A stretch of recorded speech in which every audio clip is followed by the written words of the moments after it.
চ্যাটলিস্টের শুরুতে থাকা প্রিয় মানুষটার মেসেজগুলো একটা সময় স্থান পায় চ্যাটলিস্টের সবার নিচে কিংবা ব্লক লিস্টে।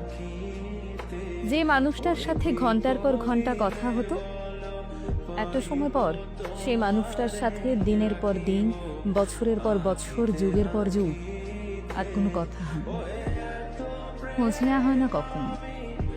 আসলে কথা দিয়ে কথা রাখতে পারাটাই বর্তমান পৃথিবীতে সবচেয়ে কঠিন কাজ। মানুষ যুগের পর যুগ পাশে থাকার ওয়াদা করেও দিব্যি ছেড়ে চলে যায়।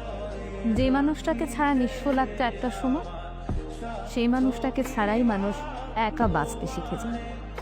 আসলে সময়ের সাথে সাথে মানুষের কষ্ট সহ্য করার ক্ষমতা আরো প্রবল হয়।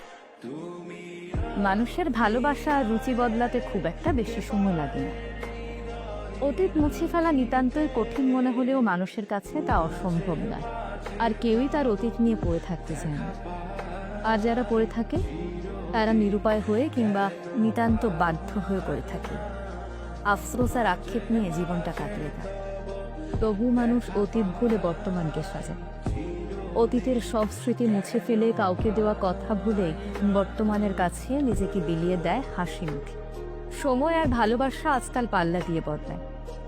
কত প্রিয় জিনিস অপ্রিয় হয়ে যায়, কত ভালোবাসার মানুষ ঘৃণায় পরিণত হয়, কত অতীত মুখ থুবড়ে পড়ে বিষাক্ত স্মৃতির ক্যানভাসে। তবু মানুষ ভালো থাকে, বর্তমানকে সাজায়।